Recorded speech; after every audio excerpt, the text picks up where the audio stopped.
안녕하세요. 김호준입니다. 18세기 중엽 포르투갈 리스본에서 대지진이 있었습니다. 인구의 5분의 1이 사망한 이 대재앙은 만성절에 일어났고 신은 언제나 최선의 세계, 최선의 상태를 유지한다는 신정론을 기반한 세계관이 지배하던 그 시절 신학자들은 신의 분노를 이야기했습니다. 이에 사상가 볼테르는 죄 없는 사람들이 죽는 것이 어찌 신의 뜻이냐고 묻죠. 훗날 사가들은 이 리스본 대지진이 신의 징벌인가를 두고 당대 사상가들이 벌였던 논쟁을 근대의 시작이었다고 평합니다. 모든 것을 하늘의 뜻으로 받아들였던 시대에서 인간의 이성과 합리가 그 역할을 대신하는 시대로 그렇게 넘어간 거죠. 자유한국당 유호의 최고위원이 포항지진을 문정부에 대한 하늘의 준엄한 경고라고 했습니다. 류 최고위원은 포항시민이 첨보를 받았다는 게 아니라 그런 말이 아니라고 해명을 했죠. 하지만 그 논리대로 해석을 하더라도 문재인 정부의 경고하느라 포항시민이 재해를 당한 셈이 되는 건 마찬가지입니다. 이 발상이 대한민국 보수의 현 주소입니다. 대한민국 보수에게 근대는 아직도 제대로 오지 않았다. 김원준 생각이었습니다.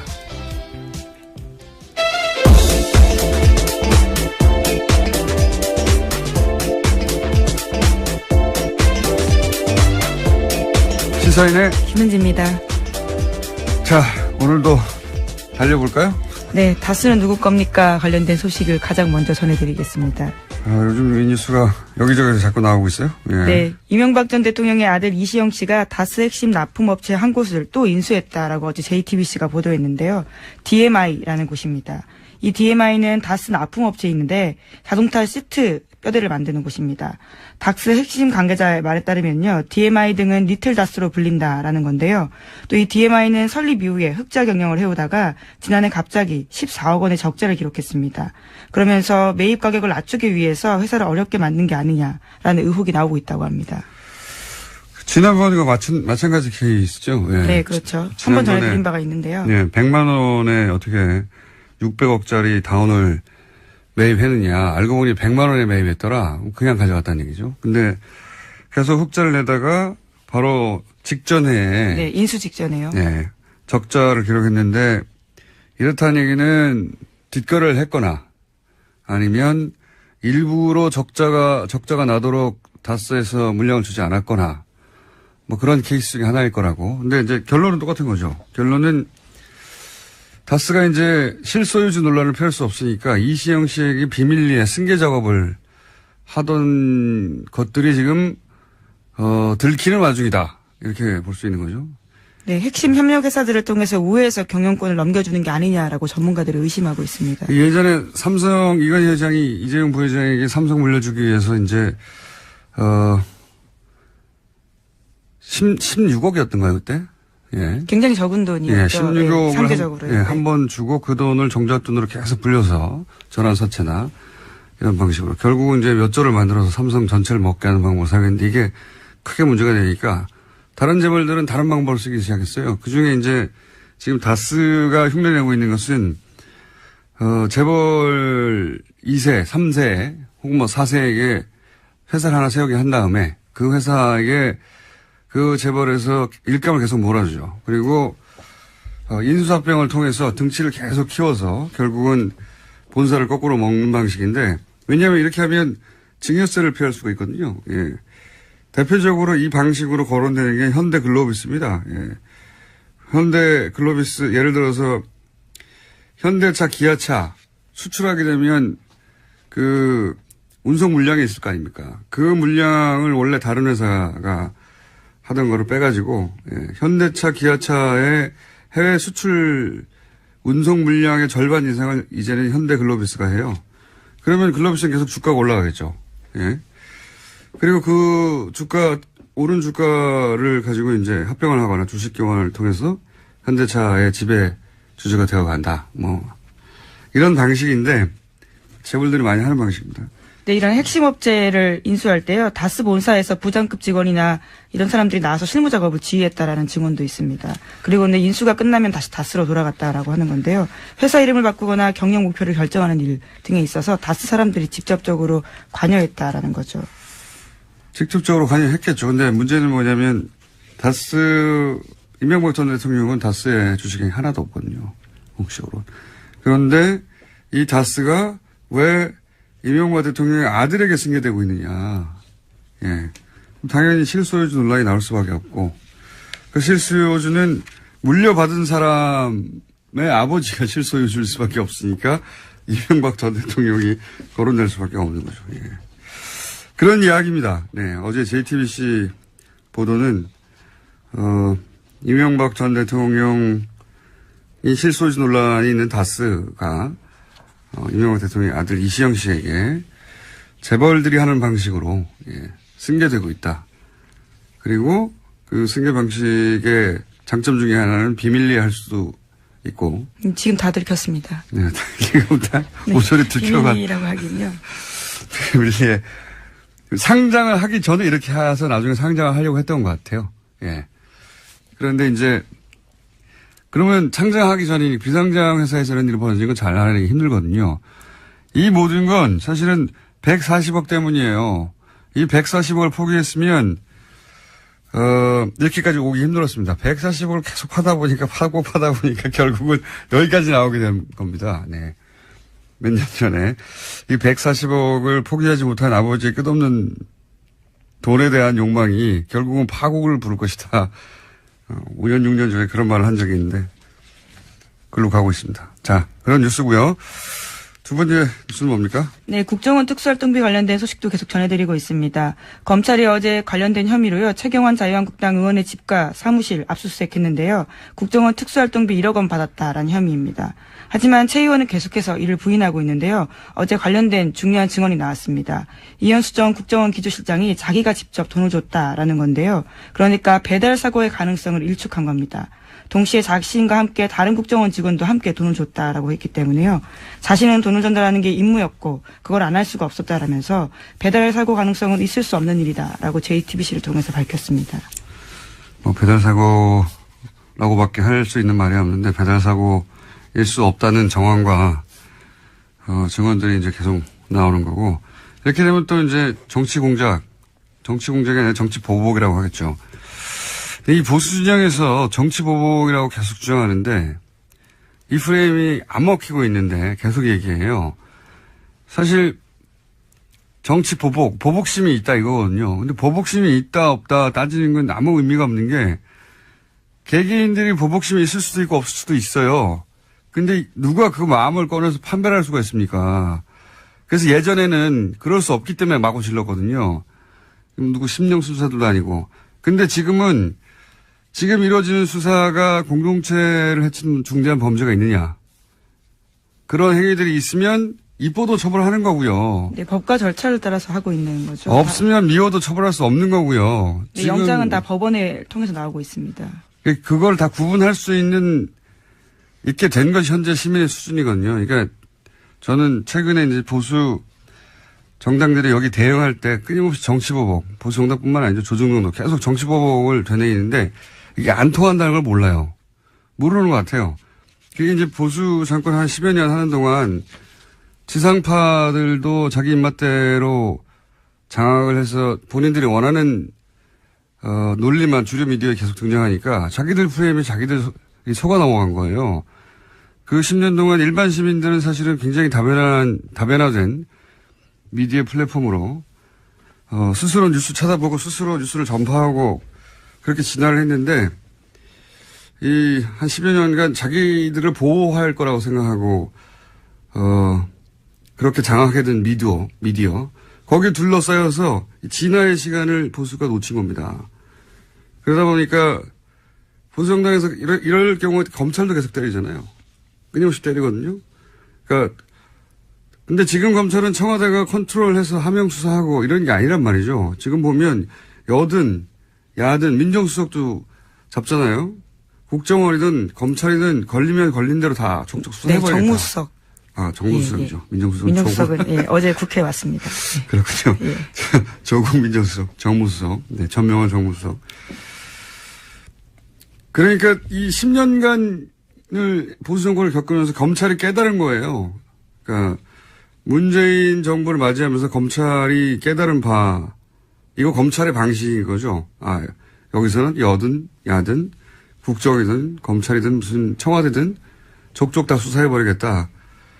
근데 이제 과거에 하던 방식으로 정권의 부담이 되라고 조중동을 통해서 혹은 뭐 검찰의 부담을 느끼라고 계속 정치보복이라고 하는데 정치보복 하명수사 막 검찰도 공격하고 그런 얘기를 한다고 청와대가 부담 느끼지도 않고 문재인 대통령이 그런 사람도 아니고 검찰은 점점 약이 오르고 이런 보복 정치 주구장창 얘기하는 건 자기들 무덤을 파는 겁니다. 이 문화 지체를 따라잡지 못하면 앞으로 보수 오랫동안 힘듭니다. 이런 얘기 안 통한다는 거, 단순히 안 통한다는 게 아니라 본인들에게 해가 돼요. 제가 말한다고 제 말 듣겠습니까만은 다음 뉴스는요. 네, 특수활동비 관련된 소식 하나만 더 전해드리면요. 어제 더불어민주당 원혜영 의원이 자유한국당 홍준표 대표의 특수활동비 관련된 발언에 대해서 거짓말이다라고 선을 그었습니다. 홍 대표가 자신이 국회 운영위원장을 맡았던 당시에 국회 특수활동비로 야당 원내대표들한테 국회 운영비용으로 일정 금액을 줬다라고 이야기했는데요. 이에 대해서 원혜영 의원은 어떤 돈도 받은 사실이 없다면서 분명한 해명을 요구한다라고 밝혔습니다. 해명과 사과가 없을 경우에는 부득이하게 법적 조치도 검토하지 않을 수 없다라고 했습니다. 이거 홍준표 대표가 곤란한 지경에 처할 것 같은데요. 왜냐하면 한 4천, 5천 정도가 매달, 국회 특수활동비, 예전에 판공비라고 불렀어요, 이거. 판공비라고 불렀는데, 뭐 국회 대책비라고도 하고, 여하간, 지금 뉴스의 흐름에서 얘기하자면 특수활동비죠, 이게. 예. 특활비, 판공비라고 불렀던 돈인데, 이거가 국회 운영위원장, 이게 나온단 말이죠. 네, 여당 원내대표가 겸직을 하고 있는 자입니다. 당시 원내대표였거든요. 당시 여당 원내대표였고 홍준표 대표가 2008년 9년. 그러니까 이명박 정부 때죠. 근데 지난 대선 후보 토론회 때 김진태 의원이 무슨 말을 했냐면 당시 후보가 홍준표 대표에게 국회 운영위원장 시절에 판공비 일부를 집에 가져간 건 문제 아니냐. 이 워딩은 김진태 의원이 한 겁니다. 예. 그러니까 이 판공비요, 말하자면. 이 판공비에 대해서 집에 가져간 건 문제가 아니냐 그랬더니 당시에 이제 당황했나 봐요. 토론회 때 뭐라고 대답했냐면 정치 작업으로 쓰고 남은 개인 돈은 집에 가져갔다. 이게 애매한 말이잖아요. 그러니까 요는 그때 이제 판공비하고 개인 월급하고 섞어서 쓰다가 남은 돈은 이게 개인 돈이니까 섞어 썼다는 얘기죠. 네, 이게 해명이 꼬이게 된 게요. 홍준표 대표가 가장 예민하게 여기고 있는 성원정 리스트와 관련돼 있습니다. 2015년 당시의 일에 대해서 해명하면서 처음부터 그렇죠. 발이 꼬였거든요. 왜냐하면은 지금 1억 2천 그때 당시에 이제 그 대선 후보 출마하면서 기탁금 1억 2천이 어디서 났느냐. 그 돈이 어떻게 마련되어 있느냐를 해명을 하던 와중에 끝에 이 얘기가 나오거든요. 그러니까 국회 운영위원장 시절에 판공비 일부를 유용한 게 아니냐는 의혹은 당내에 있었나 봐요. 그러니까 거의 8, 9년 지난 다음에 그 얘기가 나왔겠죠. 어쨌든 이 특활비 문제가 다시 논란이 되니까 그로부터 7개월, 8개월 있다가 이제 페이스북에 올린 내용이 뭐냐면 한 4, 5천 나오는데 그중에 정책위 의장에게 정책개발비로 1,500만 원을 주고 원내 행정국에 700만 원을 주고 원내 부대표단에게 10명에게 격월로 100만 원씩 주고 그러면 매월 500만 원 썼다는 얘기거든요. 이렇게만 하고 나면 이 합이 2,700밖에 안 돼요. 그러면 1,300만 원, 5천만 원이면 2,300만 원이 비는 겁니다. 그 비는 거를 메우려고 하다 보니까 야당 원내대표들에게 줬다라고 얘기를 했는데 야당 원내대표였던 당시 원혜영 의원이 나는 못 받았다 해버리니까 돈이 비는 겁니다 지금. 1,000만 원 이상이 매달. 그래서 이 말과 대선 후보 토론회 때 이야기가 다시 이렇게 맞물리게 된 거예요.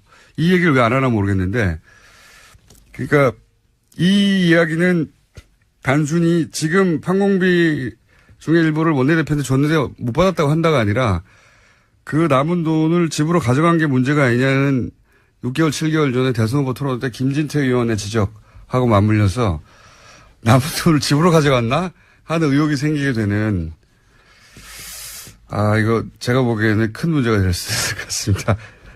아마 7개월, 8개월 전 얘기가 생각이 안 나서 아직 기사화가 안 된 것 같은데 기자들이 곧 묻게 될 것 같아요. 이 문제는. 위기입니다. 김 대표. 다음 뉴스는요. 네, 한겨레 21이 2012년 12월 국정원 댓글 사건이 발각된 직후에 국정원과 경찰 핵심 인물 10명이 전화와 문자를 주고받은 내역을 입수해서 분석했습니다. 이들은 12월 11일부터 엿새 동안 휴대전화 번호 14개를 사용했는데요. 그런 다음 서로 다른 500개가 넘는 번호를 통해서 총 3,300여 번 가까이 연락을 주고받았습니다. 분석한 결과에 따르면 예상대로 국정원, 경찰, 새누리당의 통화 내역이 나왔는데요. 여기에 새롭게 나온 게 있습니다. 청와대인데요. 이명박 정부의 청와대 시절에 여러 가지 통화를 했다라는 지점들이 나오는데 이와 관련되어 있는 인물들이 하금열 청와대 비서실장, 이달곤 청와대 정무수석, 이아무개 청와대 비서실장 선임행정관 등입니다. 그게 나오는 게 정상이죠. 예. 나오는 게 정상이죠. 네, 지금까지 밝혀지지 않았던 사실이라서요. 네, 청와대, 국정원, 경찰, 새누리당의 커넥션이 있지 않겠냐라고 당시도 이야기했었고, 예. 근데 이제 그 울증이 이제 처음 나온 거죠. 예. 왜냐면 한 달 전쯤에도 얘기했던 것 같은데 서로 입을 맞추지 않으면 있을 수 없는 일이죠. 대선 후보 토론회 때 당시 박근혜 후보가 문재인 후보에게 그 국정원 여직원한테 수사 결과 아무것도 안 나오면 책임지라 그런 말을 하고 나서 토론회 끝나자마자 경찰이 아무것도 안 나왔다고 발표를 하죠. 중간 수사 결과. 심지어 중간 수사 결과 발표라고 이야기했습니다. 말도 안 되게. 예. 그리고 곧 이어서 국정원에서는 고소고발을 하죠. 예. 바로 보도자료를 내고요. 관련된 사실에 대해서 공박을 시작했습니다. 이게 1년의 순서대로 주르륵 이어진 거거든요. 예. 그거를 짜지 않고 어떻게 했겠냐. 이 사실은 저는 이게 아주 큰 수사 대상이라고 보는 것이 그랬다는 얘기는 당시에 청와대, 경찰, 국정원이 명백하게 대선에 개입한 거거든요. 선거 개입. 요 선거 개입 건만으로도 큰 건이 됩니다. 이 국정원과 청와대와 국정원과 경찰과 새누리당이 각각 한 몸으로 대선에 개입했다는 얘기잖아요. 실제 특정 사건을 아무런 혐의가 없다고 발표를 중간에 근거 없이 해버리고 국정원은 거기 고소고발을 한다고 하고 대선 후보는 거기에 맞춰서 토론을 하고 질문을 하고 이거 수사해야 됩니다. 제가 왜 이런 얘기를 꼭 하냐면 제가 아직도 거의 6년치 3도 노출로 재판을 받고 있거든요. 공직선거법 위반 혐의로. 그러니까 이게 있죠. 이런 걸 보면 화가 나요. 이렇게 거대하게 선거 개입을 하고 공직선거법을 위반했는데 이 사람들은 아무도 처벌을 받지 않고 저는 아직도 재판을 받고 있다는 게. 네, 당시 청와대 인사 중에 가장 통화가 많았던 사람이 이달곤 수석이었는데요. 차문희 2차장과 엿새 동안 6차례 통화했다고 하지만 자신의 해명이 이렇습니다. 자신은 그 사람을 아예 모른다라는 거고요. 전화가 스스로 통화했나요? 뭐 모른다고 하겠죠, 다들. 네. 자, 이거 수사해야 한다. 저는 강력하게 주장하는 바고요. 네, 재수사를 해야 된다는 말씀이신 거죠. 이미 한 번 수사를 해서 관련된 내용들을 경찰청, 서울경찰청 쪽 사람들은 뭐 혐의를 턴 적이 있거든요. 네, 공소시효도 끝나서 예. 사실 제가 주장한다고 될 일은 아닌데 저는 아직도 재판 받고 있어서 이거하고 비교할 수도 없는 일인데 자, 그건 그렇고 시간이 거의 다 돼가지고 너무 길게 얘기했네요. 예. 제목을 2개 읽고 짧게 문표하고 지나가죠. 네, 그러시죠. 5.18 민주화 운동 관련돼서 계속 알려드리고 있는데요. 이번에는 5.18 민주화 운동에 북한군이 개입했던 증거라면서 극우 인사 지만원 씨가 내놓은 사진이 있습니다. 이와 관련해서 SBS가 보도를 했는데 지만원 씨가 주장했던 북한군 사람이라고 하는 것은 남한 시민이었다라고 하는 건데요. 하지만 이 사진첩은 기무사의 비공개 사진첩에 있었다라고 합니다. 이런 걸 보면 사실은 5.18 이 북한의 소행이었다고 하는 프레임, 이 프레임은 그냥 우발적으로 혹은 뭐 누군가 개인의 소신에 의해서 주장한 게 아니라 군 혹은 뭐 국정원 그 정보기관을 통해서, 왜냐면은, 박근혜 정부 시절에는 탈북자라고 정체를 모를 사람이 나와서 TV조선에서. 종편에서 그런 주장을 많이 했습니다. 종편에서 그런 주장 되게 많이 했거든요. 예. 근데 그때 쓰였던 근거 자료로 하며 나왔던 사진이 이게 이제 기무사 비공개 사진첩에 있었다는 거 아닙니까? 그렇다는 얘기는 아마도 당시에 군이 찍은 사진, 뭐 보안사가 찍은 사진이 이 민간인에게 제공됐다는 건데 이거 뭐 지만원 씨가 기무사에 침투해가지고 뺐을 리도 없고요. 자신의 해명이 있는데요. 해당 사진은 언론사 데이터베이스에서 군 기록을 받았다. 변호사를 통해서 받았다라는 건데요. 어떤 언론사인지 변호인인지는 밝히지 않았습니다. 밝힐 수가 없겠죠. 언론사 얘기 없을 테니까 처음 나온 사진인데. 그러니까 북한 사주서를 주장하는 게 단순히 개인의 혹은 뭐 한 사람의 극우 인사가 한 말이 아니라 이렇게 국가기관들이 끊임없이 그렇게 이명박 박근혜 시절에 유포하려고 했던 공작 중의 일부였다라고 저는 보고 이것도 역시 수사 대상이다. 수사 대상 너무 많아요. 지금 서울중앙지검이 수사를 꽉 차 있는 걸로 아는데 기억해뒀다가 제가 앞으로 한 1년 동안 계속 주장할 예정입니다. 예. 수사 대상이라고 하는 거 좀 기억해주세요. 네, 국방부 5.18 특위 같은 경우에도 37년 만에 본 문서라고 하는데요. 그것을 지만원 씨가 가지고 있었던 거죠. 말이 안 되는 거죠. 예, 5.18 단체에서도 모르던 사진을 어디서 언론사에서 샀습니까? 말도 안 되는 거죠. 또 있나요? 네, 트럼프 대통령 소식만 하나 전해드리겠는데요. 트럼프 대통령이 26일까지 추수감사절 휴가 보냅니다. 그래서 마라라고라는 리조트를 가게 되는데요. 오히려 참모들의 근심이 깊어지고 있다고 합니다. 또 협의되지 않은 트위터를 써서 오히려 문제가 생길까 걱정하고 있다는 겁니다. 트위터에 대해서는 참모진들이 인터뷰를 따로 몇 번 했어요. 예, 언론들이 계속 물어보니까 우리는 대통령을 팔로우하지 않는다. 그다음에 대통령 트위터대로 정책을 하는 건 아니다. 이런 해명을 여러 번 했어요. 여러 번 했는데 최근에도 풀려난 농구 선수를 공격해가지고 또 논란이 되지 않았습니까? 예, 중국에서 명품을 훔쳐 체포됐다가 풀려났던 UCLA 농구 선수 있는데요. 그 선수들을 향해서 그냥 감옥에 뒀어야 된다라는 트윗을 올렸습니다. 왜냐하면 그 선수 중에 아버지 중 한 명이요. 트럼프 대통령 한 게 뭐냐 이렇게 이야기했거든요. 거기에 대한 반박이었습니다. 그러니까 보통 이렇게 국가원수가 어떤 큰 일을 하고 그중에 일부가 불만이 있을 수 있잖아요. 그거 개별적으로 대응하지 않거든요. 예. 근데 선수 아버지가 트럼프 한 게 뭐 있냐고 그랬더니 바로 풀려가지 말았어야 했다고. 사실 이렇게 개개인을 상대로 국민 한 사람 한 사람을 대응하는 거거든요. 이런 거 안 합니다, 절대. 이거는 동장 정도만 돼도 안 하는 거예요. 굉장히 속 좁은 사람이에요, 진짜. 속 좁은 사람이고 자기밖에 모른다는 게 정말 드러나는 게 이 얘기하니까 또 생각나는데 미국 국무부, 우리로 치면 외교부죠. 외교부에 수많은 자리가 비어 있거든요. 그래서 전직 외교부 관료들이 최근에 정면으로 트럼프를 비판했어요. 이 자리를 채우라고 도대체 뭐 하냐고. 트럼프가 거기에 대해서 말한 게 있습니다. 나만 중요할 뿐이다. 내가 있다는 게 중요하다. 내가 그 자리를 다 대신할 수 있다는 겁니다. 네. 자, 여기까지 하겠습니다. 시사인의 김은지였습니다. 감사합니다. 네. 국군 사이버사령부에 댓글 공작을 내부 고발하신 분이죠. 지난주에 이어 다시 한번 모십니다. 사이버사령부 530 심리전단 김기현 전 부이사관님 나오셨습니다. 안녕하십니까? 네, 안녕하십니까? 예. 지난주에 밝혀주셨죠. 다금바리 아이디를 사용하신. 그리고 이걸 최초로 세상에 보도한 KBS 파업 중인 이재석 기자 나오셨습니다. 안녕하십니까? 네, 안녕하세요. 예. 파업 중이기 때문에 저희가 KBS 기자들을 이렇게 빌려 쓰고 있습니다. 지난주 반응이 워낙 폭발적이어서 저희가 다시 한번 모셨습니다. 예.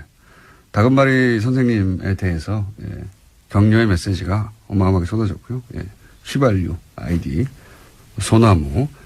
제가 듣기로는 다음에서 활동하던 소나무를 기억하는 분들도 있더라고요. 격렬하게 활동하시는 분으로. 격렬하지 않았습니다. 네, 저는 양심을 걸고 북한에 대한 대북 심리를 했지 우리 국민한테 신뢰한 적이 없습니다. 네, 어쨌든. 이 자리를 빌어서 댓글을 우리 한 요원들이 전체 그 격렬한 게 아니고 예. 이 격렬하게 한 사람들 아마 부분적으로 제가 해서 말은 않지만은 분류돼 있어요. 아마 분류? 분류. 어떻게 분류되어 있습니까? 그러니까 일반적인 댓글 한 사람과 예. 그러니까 우리끼리 뽑자.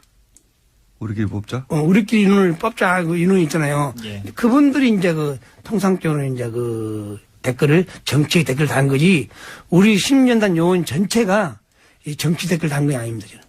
아, 그러면은, 예를 들어서, 이명박 정부를 옹호하고, 네. 뭐, 예를 들어서 무슨 어떤 정책에 대해서, 이거 막 칭찬하고, 이렇게, 소위 이제 정부 선풀이죠. 네.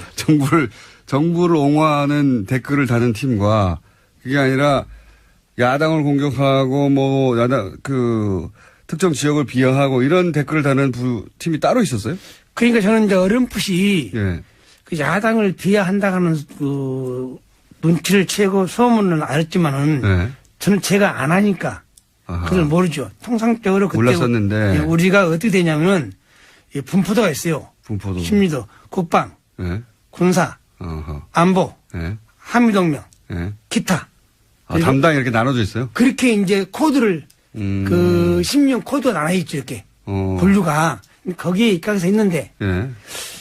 이 이제 사건 그 분류에 들어가지 않은 정치팀이 있었다는 거죠. 그러니까 그것을 이제 아마도 그 당시는 이제 그 조직에서 소문이 예. 나오기는 저는 이제 경기를 하니까 예. 주로 정치 댓글은 그 이제 일단 별동네라나 별동대가 따로 있었다. 그런 용어이 많이 한다는 걸 들었는데 예. 저 수사를 보고 나서 이제 알았죠. 터지고 나서니까. 근데 그 일부 요원들은 그야말로 정책 측면 지원을 한 거이지 야당한테 그 뭐 비한다든가 특정 정치를 비한다는 저는 몰랐어요, 솔직히. 그때는 당시에는 모르셨고 예. 별도의 팀이 존재했다. 예. 그런데 나중에 보니까 팀이 존재했다. 그래서 소문이 있었는데 그 사람들은 따로 뽑았다고 말씀하시는 아니, 거군요. 뽑는 것이 아니고 거기 안에 내에서도 안에 내에서도 성분을 분류를 하는 거죠, 약간. 일단 제가- 뽑아놓고 성부를 이제 직원이 이제 우리가 처음에 출발할 때는 예. 60명 출발했으니까 예. 거기 보강될 때도 쭉 보면 들어온 걸 따라서 이제 인원의 성향을 좀 분석하는 거죠. 예. 저 사람 반항성이 있다, 없다. 아, 사이버 사령부 내에 이 심리전단 안에서도 다시 성분 분석을 했다. 네. 그래서 그 사람들에게만 이런 정치 댓글을 시켰다. 그렇죠. 그렇습니까? 예. 네. 그 보안을 유지하기 위해서. 그걸 어떻게 아셨어요? 저는 이제 그런 어렴풋이 눈치는 어떻게 채셨어요? 어렴풋지 않은 데가 아침에 가서 이제 검색을 하죠. 예. 검색을 하는데 이상하니 우리 아이디가 눈에 튀는 아이디가 나온 거예요, 저한테. 예, 우리 아이디가 나왔는데. 거의 아는 아이디가. 예. 근데 뭐 전라도띠? 홍어새끼. 전라도 홍우새끼라는 거를 아는 아이디가 쓰고 있더라. 많이 보이는 아이디가. 예, 예. 이거 혹시 우리 요인들 아니나 그 의심을 맞았는데 여기 사건이 터지고 수사가 진행되니까 그걸 다 우리 요원들이 했더라고요. 어허.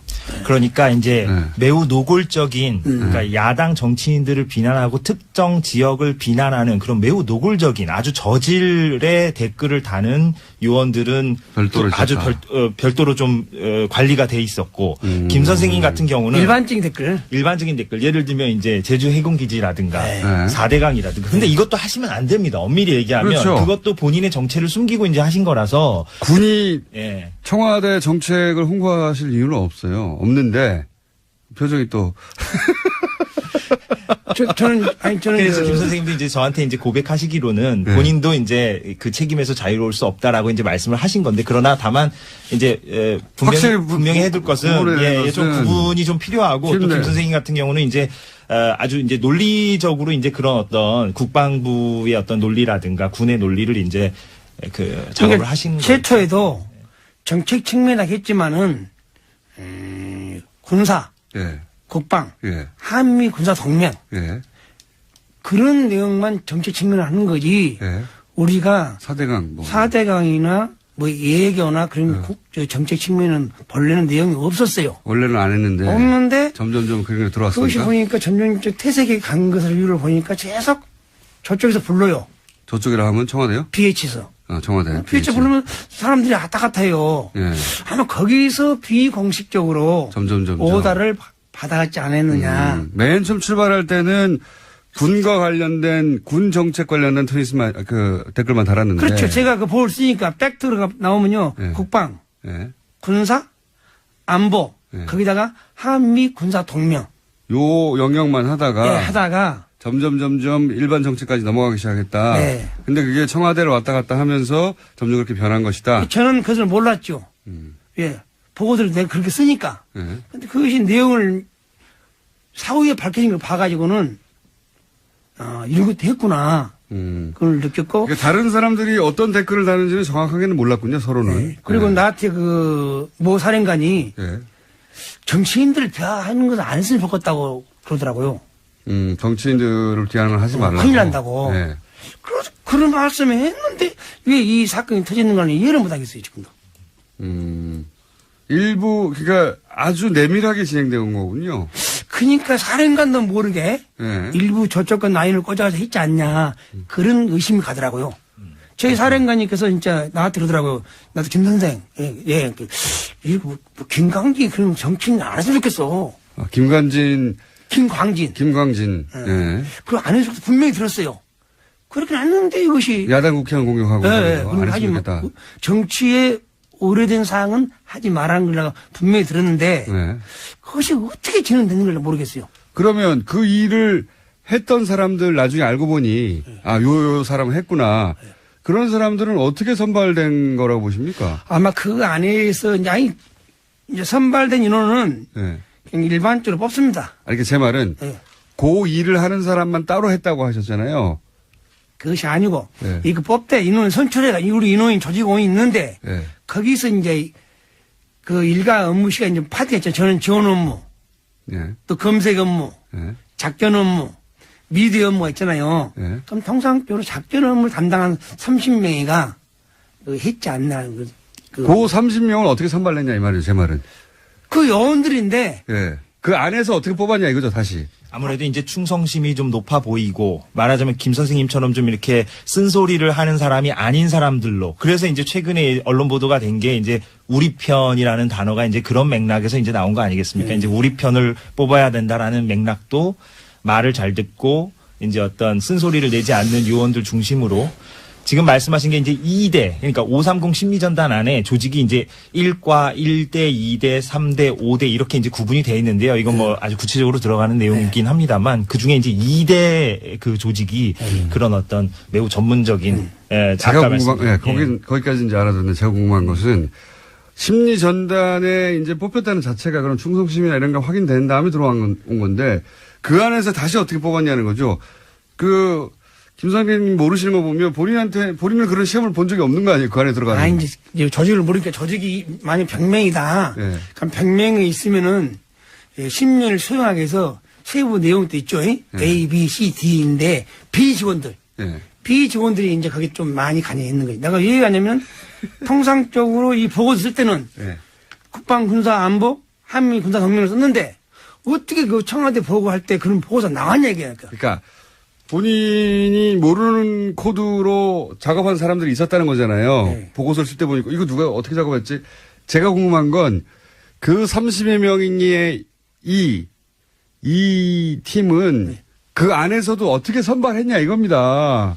제가 궁금한 건 선생님은 왜 못 들어가셨어요 거기에? 저는 그게 높은데 못 가지 그러니까. 어떤 특정 시험을 본 것이 봤다거나 아니고. 이런 건 아니고 네. 그 2대의 그 조직원들이 그 활동을 어떻게 하게 된 거죠. 결과적으로 주도적으로 그렇게 하게 된 겁니다. 그러니까 그 혹시 2대 대장을 필두로 해서 무슨 뭡니까? 특별청 신원조회를 해가지고 그 안에 특정 지역만 선발한다든가 아니면 특정 대학만 선발한다든가 근데 그 당시 볼 때 예. 그 작전 담당하고 우리 이제 단장하고 그 요원들 면담을 많이 하더라고요. 면담을 쭉 관찰해가지고 네. 여기는 보안에 유의 되겠다. 투입시키는 거죠. 그래서 별도 뽑는 것이 아니고. 별도로 뽑지 않는다는 거 알겠는데 이 똑같은 질문을 여러 번 하는데 그 안에서 어떻게 선발하느냐. 선발하는데 네. 선발은 제가 그 구체적으로 여쭤볼게요. 네. 혹시 그 지역 분들은 예를 들어서 경상도 분만 뽑는다든가 아니면 무슨 육사 출신만 뽑는다든가 아니면 무슨 어디 후배들만 뽑는다든가 그런 게 있었어요?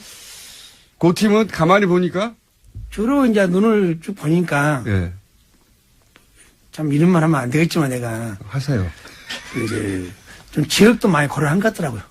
아, 그렇군요. 예. 아니, 간단한 질문인데, 이거 10분째. 그러니까 이제 특정 지역만 골라낸다든가, 뭐 특정 출신만 특히 골라낸다든가. 이제 충성심이 강한 사람. 알겠습니다. 단편지로 말하면. 그러니까 특정 지역을 주로 선발해서 그 지역에게 그 지역 감정을 유발하는 댓글을 쓰게 만들고 정치적으로 그런 일을 시킨 거잖아요. 아주 사악한 거예요. 예. 아주 그런데 사악한 제가 건데. 여기서 말씀드리고 싶은 것은 정치 댓글은 정책 측면 지원을 것은 있지만은 정치 댓글을 이렇게 정치인들이 막 부각된 걸 보고는 내가 놀랐어요. 그것은 아마 은밀히 이 다른 배치하고 협조를 했지 않냐. 왜? 그게 아따가 되기 때문에. 네. 근데 그러니까 그 보고서를 만들면은 누가 승인해주고 보는 사람이 있으니까 그걸 만들지. 그렇죠. 뭐다 이걸 보고 합니까? 그 정치인들 그 누트나게. 네. 신변도 아닌데. 네. 그럼 그건 내가 봤을 때는 그 정황으로 봐서는 반드시 뭐 김강진이나 야당 의원들 폄하한 것은 오다를 받았고 했지 국방부 장관이나 그런 사람 오다한 건 없는 거 아닙니까? 그러니까 국방부 혹은 심리전단이 스스로 판단해서 정치댓글을 단 게 아니라 정치댓글은 본인의 경험상 틀림없이 청와대 오다에 의해서 실시했을 것이다. 그렇죠. 왜냐하면 네. 청와대를 아따갔다 하는 내용을 봤으니까. 난 알겠습니다. 지금이라도 그분들이 장관님을 무시하고 지휘체계를 무시하면서 PH를 당했기 때문에 나는 PH에서 누가 불러서 거기를 갔다. 가서 무슨 회의를 했고 무슨 오다를 받아왔다. 그분들이 깨끗하게 양심선을 벗겼으면 될까. 현 단계에서는. 그래야 우리 안보가 더 튼튼해지고 이걸로 혼란이 안 오죠. 예. 알겠습니다.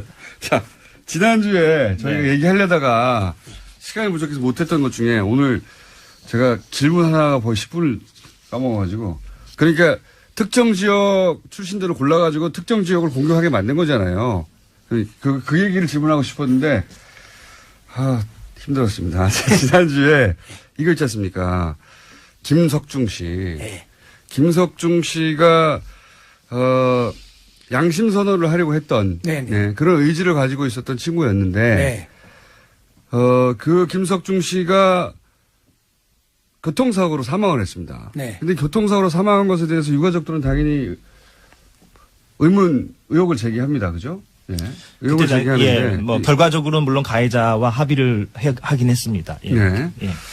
근데 이제 지난 시간에 잠깐 말씀하셨지만 정황 자체는 중간에 전입을 온 분이고 이분이 네네. 전입을 와서 그런데 그 댓글 수사가 진행되는 동안 이분이 다른 곳으로 잠깐 네, 교육 갔다 왔죠. 예, 교육 갔다 오는 바람에 이분이 쓰던 컴퓨터를 그냥 두고 제 방에 방치해놓고 갔죠. 압수수색이 안 되는 바람에 그 안에 자료들이 들어 있었다. 네네. 그렇죠. 네. 그래서 나중에 봤더니 자료가 잔뜩 들어 있는데 그 자료 중에 이분이 보니까 자신이 작성하지 않은 청와대 문건이 그 안에서 나왔다는 거 아닙니까?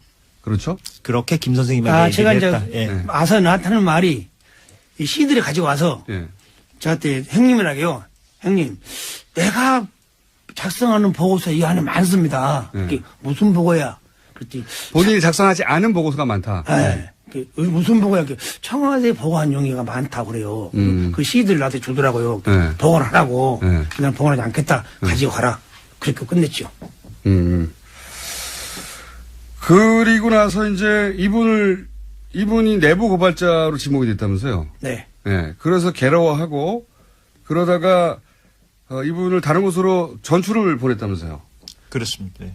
그러니까 내부 고발자를 받았지만은 예. 그 이전까지도 조금 행동이 좀 부실했어요. 업무가 좀 나태하고 그렇게 했는데 아마도 이제 그 나태하다 보니까 제보자가 아니냐. 네. 그리고 어명을 받아가면서 저는 대구 가서 죽는까지는 모릅니다. 예. 가기 전에 50일 동안 거기서 인간 이하 취급받았죠. 그 안에서. 예, 예. 대갑질 받았죠. 사병들하고 같이 가둬놓고 필요도 없는 거 혼자 있게 만들고 그래서 내가 몇 번 건의했죠. 저분도 한 인격체니 예. 일단 죄를 지었으면 예. 관련 규정과 절차에 따라서 징계를 합시다. 예. 그러나서 해서 교육을 쉽게 쓰든가 예. 보내는 거 해야지 예. 저렇게 막무가내 가둬놓으면 인권을 가둬뒀어요? 무시하고 가둬놨죠. 어. 가두는 거 아니라 좀 심한 말이지만은 그 병사들 같이 놔둔 거지. 간부인데. 간부를 예. 병사들하고 그- 따로 아니죠. 하고 건물 출입구 옆에 안내 데스크에 예. 받아놨어요? 예, 사병들하고 사실상 이제 가둬놨다는 표현은 좀 뭐 좀, 그럴 수 있겠습니다만, 예, 네. 그러니까 거기에 이제 방치죠 한마디로, 그러니까 예, 그러니까 한마디로 위에서 속된 말로 좀 찍혀서, 예, 그래서 네. 구석에 처박아놨군요. 한마디로 말해서. 그래서 처방하는데 지금도 기분 나쁘고 내가 몇 번 갔어요. 네. 가서 이 상은 빨리 해결하자. 그러니까 처벌하는 것도 아니고 그렇다고 다른 곳을 보내는 것도 아니고. 그러면서 이제 협박하고 회유하고 겁박하면서 너가 이거 있을래? 너 대구로 갈래? 아니 다른 데로 갈래? 그런데 그분한테 다른 데로 전출 가는 그분한테 조심하라고 그러셨다면서요? 한번 와가지고 저한테 이제 아니 너 가니 비 오는 날 가지 말고 비 오는 날. 술 먹지 말고 네. 그 밤에 가지 말아라. 왜 그렇게 말씀하셨어요? 특히 갓길 가지 말고. 갓길 가지 마라. 예. 왜 그렇게 말씀하셨어요? 제 직감으로 이제 말하는 거지. 이제. 직감으로요? 예. 과거에 혹시 계속 이제 방첩 관련 일을 하셨으니까, 첩보 일을 하셨으니까, 과거에 혹시, 이 죽음은 이상하다, 그런 기억 때문에 그런 말씀 하셨어요?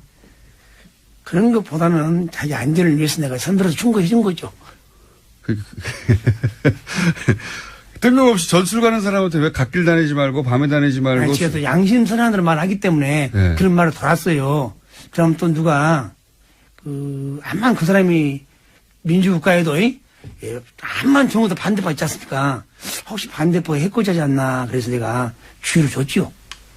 그러니까. 네. 그런 주의를 주신 이유가 있을 거 아닙니까? 혹시 그걸 더 은폐하는 세력들이 네. 자기를 합리화하기 위해서 네. 그걸 나가면 자기 합리 안 되잖아요. 입을 막기 위해서. 입을 막기 위해서 할 수도 있다. 그렇게 생각하셨어요? 최고의 가능성을 내가 여러 번 말한 거죠. 그런 일을 보신 적 있으세요? 없죠, 저는. 없는데 왜 그런 말씀 하셨어요? 어쨌든, 그런 말씀을 하신 건 사실이에요. 사실이고 제가. 예. 갓길 다니지 마라, 예, 밤길 밤길 다니지 다니지 마라, 술 먹지 마라. 예. 그런데 이분이 실제로 술을 한 잔 하셨다고 하는, 그렇게 추정이 됩니다. 확인은 안 되고. 술을 마셨는지 안 마셨는지 확인이 안 되는데 술 마셨다고 이제 얘기하고 있는 거죠. 예. 그리고 실제로 어떤 길에 갓길, 그러니까 밤 10시에 예. 예, 국도변을 걸어 가시다가 예. 그 경북 경산시 하양읍에 국도변을 걸어 가시다가 이제 차에 걱정하신 다쳐서. 대로 됐어요. 그리고 저도 이제 그 당시 이제 좀 이렇게 자유를 제한시켜 놨잖아요. 네. 그 당시에도. 네. 그래서 지인들을 만나면요, 고향 사람 만나면요, 똑같은 말이에요. 갓길 가지 마라. 산에 혼자 가지 말라고요. 산에 혼자 가지 마라. 네. 뭐 아시는 게 있나 본데 과거에 의심 가는 사건들이. 아니, 전혀 없습니다. 근데 이 사건 자체를 좀 취재를 해보면 네. 지금 말씀하신 대로 국도변에서 예.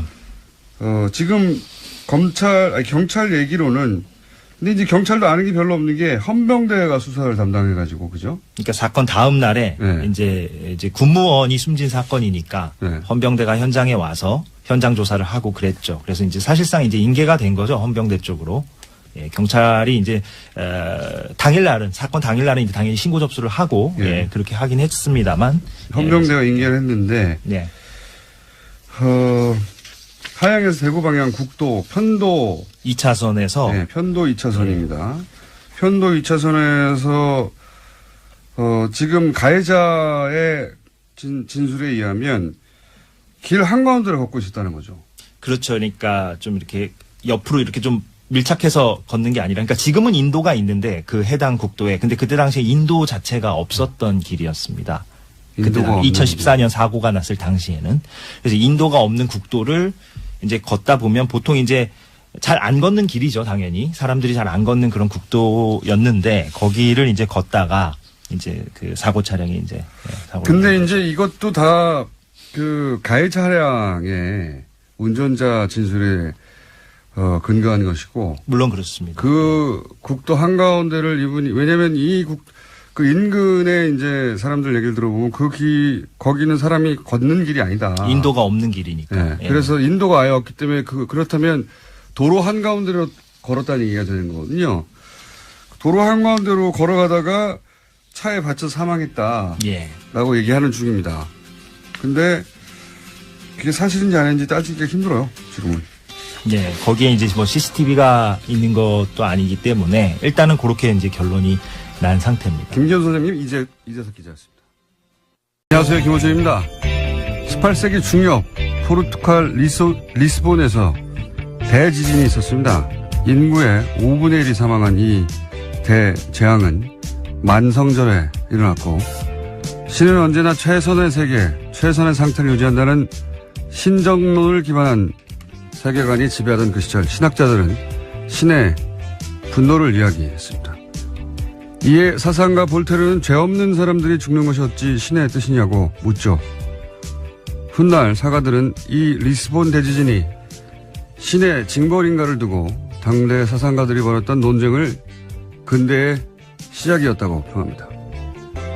모든 것을 하늘의 뜻으로 받아들였던 시대에서 인간의 이성과 합리가 그 역할을 대신하는 시대로 그렇게 넘어간 거죠.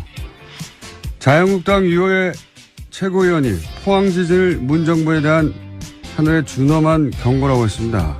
류 최고위원은 포항 시민이 첨보를 받았다는 게 아니라 그런 말이 아니라고 해명을 했죠. 하지만 그 논리대로 해석을 하더라도 문재인 정부에 경고하느라 포항 시민이 재해를 당한 셈이 되는 건 마찬가지입니다. 이 발상이 대한민국 보수의 현 주소입니다. 대한민국 보수에게 근대는 아직도 제대로 오지 않았다. 김원준 생각이었습니다.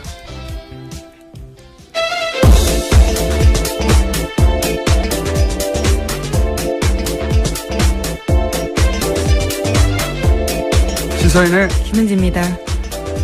자, 오늘도 달려볼까요? 네, 다스는 누구 겁니까? 관련된 소식을 가장 먼저 전해드리겠습니다. 요즘 이 뉴스가 여기저기서 자꾸 나오고 있어요. 예. 네, 이명박 전 대통령의 아들 이시영 씨가 다스 핵심 납품업체 한 곳을 또 인수했다라고 어제 JTBC가 보도했는데요. DMI라는 곳입니다. 이 DMI는 다스 납품업체인데 자동차 시트 뼈대를 만드는 곳입니다. 다스 핵심 관계자의 말에 따르면요. DMI 등은 리틀 다스로 불린다라는 건데요.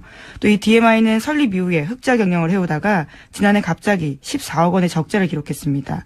그러면서 매입 가격을 낮추기 위해서 회사를 어렵게 만든 게 아니냐라는 의혹이 나오고 있다고 합니다. 지난번과 마찬가지 케이스죠. 예. 네, 그렇죠. 한번 전해드린 바가 있는데요. 예, 100만 원에 어떻게 600억짜리 다운을 매입했느냐. 알고 보니 100만 원에 매입했더라. 그냥 가져갔다는 얘기죠. 근데 계속 흑자를 내다가 바로 직전에. 네, 인수 직전에요. 네. 적자를 기록했는데 실소유 줄 수밖에 없으니까 이명박 전 대통령이 거론될 수밖에 없는 거죠. 예. 그런 이야기입니다. 네. 어제 JTBC 보도는, 이명박 전 대통령이 실소유주 논란이 있는 다스가 이명박 대통령의 아들 이시영 씨에게 재벌들이 하는 방식으로 승계되고 있다. 그리고 그 승계 방식의 장점 중에 하나는 비밀리에 할 수도 있고. 지금 다 들켰습니다. 네, 지금 다 모서리 들켜가. 비밀이라고 하긴요. 비밀리에 상장을 하기 전에 이렇게 해서 나중에 상장을 하려고 했던 것 같아요. 예. 그런데 이제 그러면 창장하기 전에 비상장 회사에서 이런 일이 벌어지는 건 잘 알아내기 힘들거든요. 이 모든 건 사실은 140억 때문이에요. 이 140억을 포기했으면, 이렇게까지 오기 힘들었습니다. 140억을 계속 파다 보니까 결국은 여기까지 나오게 된 겁니다. 네. 몇 년 전에. 이 140억을 포기하지 못한 아버지의 끝없는 돈에 대한 욕망이 결국은 파국을 부를 것이다. 5년, 6년 전에 그런 말을 한 적이 있는데, 글로 가고 있습니다. 자, 그런 뉴스고요. 두 번째 뉴스는 뭡니까? 네, 국정원 특수활동비 관련된 소식도 계속 전해드리고 있습니다. 검찰이 어제 관련된 혐의로요, 최경환 자유한국당 의원의 집과 사무실 압수수색했는데요. 국정원 특수활동비 1억 원 받았다라는 혐의입니다. 하지만 최 의원은 계속해서 이를 부인하고 있는데요. 어제 관련된 중요한 증언이 나왔습니다. 이현수 전 국정원 기조실장이 자기가 직접 돈을 줬다라는 건데요. 그러니까 배달 사고의 가능성을 일축한 겁니다. 동시에 자신과 함께 다른 국정원 직원도 함께 돈을 줬다라고 했기 때문에요. 자신은 돈을 전달하는 게 임무였고 그걸 안 할 수가 없었다라면서 배달 사고 가능성은 있을 수 없는 일이다라고 JTBC를 통해서 밝혔습니다. 배달 사고라고밖에 할 수 있는 말이 없는데 배달 사고일 수 없다는 정황과 증언들이 이제 계속 나오는 거고 이렇게 되면 또 이제 정치 공작이 아니라 정치 보복이라고 하겠죠. 이 보수 진영에서 정치 보복이라고 계속 주장하는데 이 프레임이 안 먹히고 있는데 계속 얘기해요. 사실 정치 보복심이 있다 이거거든요. 근데 보복심이 있다 없다 따지는 건 아무 의미가 없는 게 개개인들이 보복심이 있을 수도 있고 없을 수도 있어요. 근데 누가 그 마음을 꺼내서 판별할 수가 있습니까? 그래서 예전에는 그럴 수 없기 때문에 마구 질렀거든요. 누구 심령 수사도 아니고. 근데 지금 이루어지는 수사가 공동체를 해치는 중대한 범죄가 있느냐? 전해드리면요. 어제 더불어민주당 원혜영 의원이 자유한국당 홍준표 대표의 특수활동비 관련된 발언에 대해서 거짓말이다라고 선을 그었습니다. 홍 대표가 자신이 국회 운영위원장을 맡았던 당시에 국회 특수활동비로 야당 원내대표들한테 국회 운영비용으로 일정 금액을 줬다라고 이야기했는데요. 이에 대해서 원혜영 의원은 어떤 돈도 받은 사실이 없다면서 분명한 해명을 요구한다라고 밝혔습니다. 해명과 사과가 없을 경우에는 부득이하게 법적 조치도 검토하지 않을 수 없다라고 했습니다. 이거 홍준표 대표가 곤란한 지경에 처할 것 같은데요. 왜냐하면 한 4천 5천 정도가 매달 국회 특수활동비, 예전에 판공비라고 불렀어요. 이거 판공비라고 불렀는데 뭐 국회 대책비라고도 하고, 여하간 지금 뉴스의 흐름에서 얘기하자면 특수활동비죠. 이게 특활비, 판공비라고 불렀던 돈인데 이거가 국회 운영위원장에게 나온단 말이죠. 네, 여당 원내대표가 겸직을 하고 있는 중입니다. 당시 원내대표였거든요. 당시 여당 원내대표였고 홍준표 대표가 2008년 9년.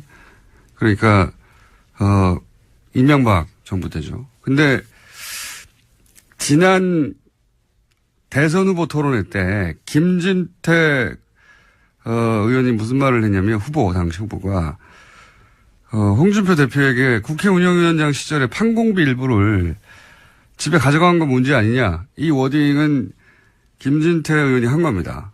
그러니까 이 판공비요, 말하자면. 이 판공비에 대해서 집에 가져간 건 문제가 아니냐 그랬더니 당시에 이제 당황했나 봐요. 토론회 때 뭐라고 대답했냐면 정치 작업으로 쓰고 남은 개인 돈은 집에 가져갔다. 이게 애매한 말이잖아요. 그러니까 요는 그때 이제 판공비하고 개인 월급하고 섞어서 쓰다가 남은 돈은 이게 개인 돈이니까 섞어 썼다는 얘기죠. 네, 이게 해명이 꼬이게 된 게요. 이 홍준표 대표가 가장 예민하게 여기고 있는 성원정 리스트와 관련돼 있습니다. 2015년 당시의 일에 대해서 해명하면서 처음부터 그렇죠. 발이 꼬였거든요. 왜냐하면은 지금 1억 2천 그때 당시에 이제 그 대선 후보 출마하면서 기탁금 1억 2천이 어디서 났느냐. 그 돈이 어떻게 마련되어 있느냐를 해명을 하던 와중에 끝에 이 얘기가 나오거든요. 그러니까 국회 운영위원장 시절에 판공비 일부를 유용한 게 아니냐는 의혹은 당내에 있었나 봐요. 그러니까 거의 8, 9년 지난 다음에 그 얘기가 나왔겠죠. 어쨌든 이 특활비 문제가 그런 행위들이 있으면 입보도 처벌하는 거고요. 네, 법과 절차를 따라서 하고 있는 거죠. 없으면 미워도 처벌할 수 없는 거고요. 네, 영장은 다 법원을 통해서 나오고 있습니다.